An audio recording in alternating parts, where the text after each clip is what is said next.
Okay, taking a look at the Tandemkross Advantage charging handle for the Ruger 1022. This is a charging assist that will manipulate your original charging handle from the left side of the firearm by way of your Picatinny mount. I've done another video on this to show the operation and installation, but this video I kind of have a different idea for this here. One of the things that I disliked about the Advantage charging handle, what it ended up accomplishing was I had a nice generous charging handle on this side and then an even more generous charging handle on this side, so I had kind of a wing thing going on here, and they weren't even and they weren't uniform as far as like this side looking like this side. And I do kind of like the idea that I can manipulate the charging handle from the right side of the firearm, but I think with this charging handle here, I am really going to probably most of the time come from the left side here. So let's go ahead and install this. What I'm going to do, I'm going to set this into place here, and then I'm going to take the edge of this charging assist and find which ridge comes closest, and I'm going to lop off the excess here. So it's going to be very streamlined and trim across the right side of the gun. I might have enough to come in and charge it, but I think that my goal is to take enough off where I'm disabling the right-handed charging feature on this side and make it so that you can only charge and clear jams from the left side and just make it a little more streamlined on this side. I just feel like this is a lot here. It's a wide section of the gun, and if I can kind of streamline, then that's kind of my goal here. I think that I will like this. Now, I do see that I will be losing some functionality, some useful functionality, by being able to manipulate the original charging handle, but I like the idea of having it a little more streamlined. So that's what I'm going to try. Now, with this being a kid charging handle, if I get done with this modification and I absolutely hate it, I can buy the charging handle independent from the spring and the guide rod. So I don't have to spend that $30+ again. I believe it's like $14 to replace the charging handle. So with this being a kid charging handle and it's not a captured spring, I don't really lose a whole bunch if I get done with the modification and decide that I absolutely hate it. So let's go ahead and do a safety check on the firearm and make sure that we're handling a safe firearm. Kind of promote that safe habit. You can see that there's nothing in the magazine. I can see that there's nothing in the chamber. So I'm handling a safe firearm. Let's go ahead and begin.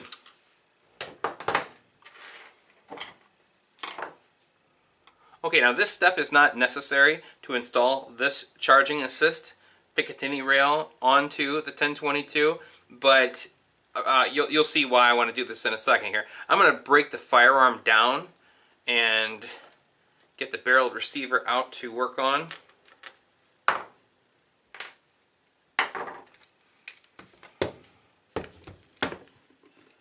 I have found that blue Loctite tends to stain the upper part of my receiver, and I have been trying to, when I can, put the Loctite in from the underside of the receiver when I'm putting a rail onto a 1022, so I don't chance staining the top part of the receiver. It's just kind of a preference thing. I don't know that staining of the finish really affects the performance of the rifle. Just for me, I like to keep things as nice as I can, so that's how I've done it and how I am going to do it here. And I'm going to need to break the firearm down to get the charging handle out to cut it. I don't really want to take a hacksaw to it while it is assembled into the rifle.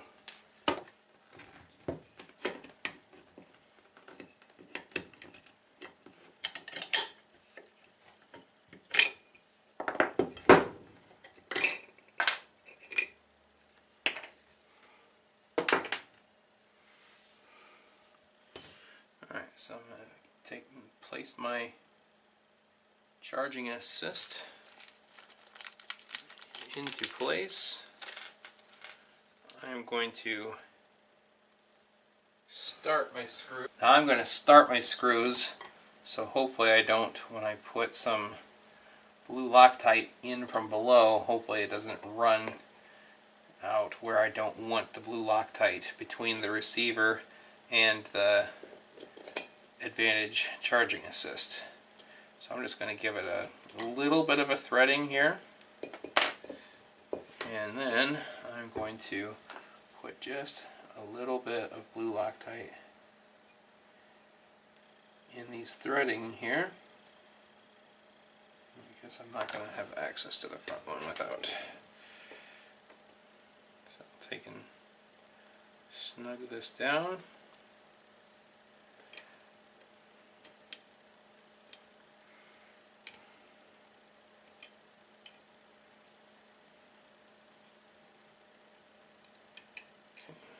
Back this one out and put that on very carefully, I guess. Like I said, I'm sure it's not harmful. It's just I like to keep my stuff as nice as I can.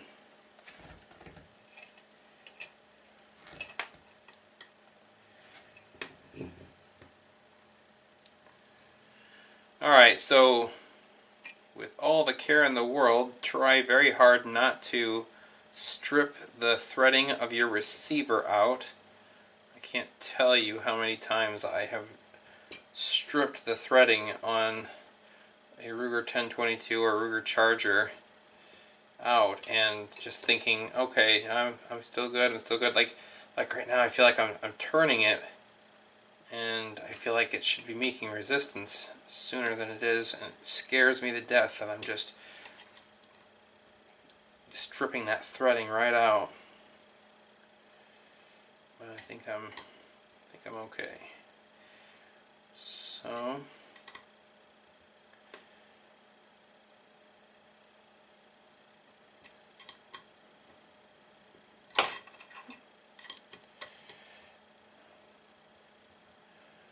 as I am tightening these screws, I am now considering how easy is it going to be for me to reinstall my charging handle. Is this going to be easy, or is this going to be a pain?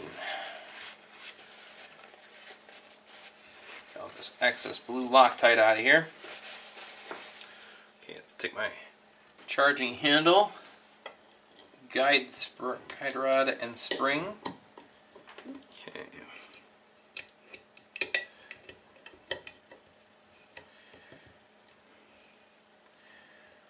Alright, so I'm going to say I've got 1, 2, 3 rings. So the 1, 2, third ring, I'm going to cut that right there. 1, 2, 3. Here we go.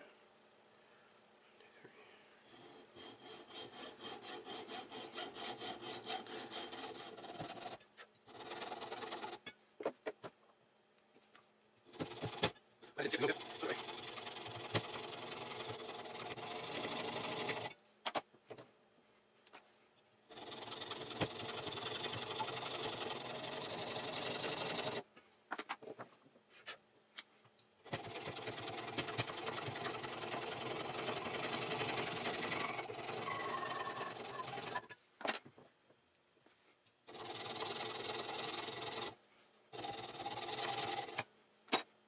And that's what it looks like.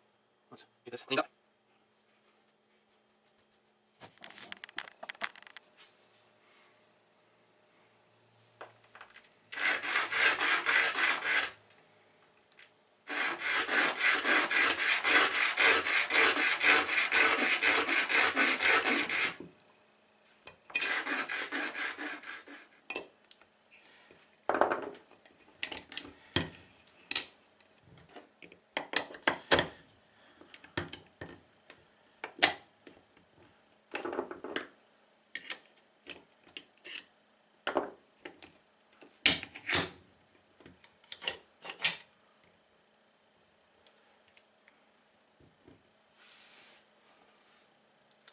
Alright, let's toss this thing back together and see what we have.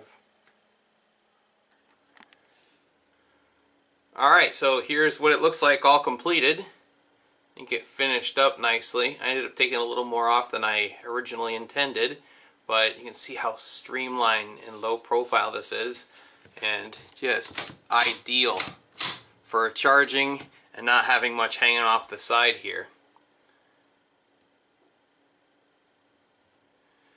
Now, practically speaking, I can't really charge from the right hand. I mean, I can manipulate the bolt from the right hand side, but it's not enough to grab hold of, especially under any stress. But from the left side, works great. And I've really trimmed that down. Alright, well, it's a big world out there, and we're bound to run into a shady situation. Until then, keep your gear on you. I'm really, really sorry. I apologize unreservedly. I offer a complete and utter retraction. The imputation was totally without basis in fact and was in no way fair comment and was motivated purely by malice. And I deeply regret any distress that my comments may have caused you or your family. And I hereby undertake not to repeat any such slander at any time in the future.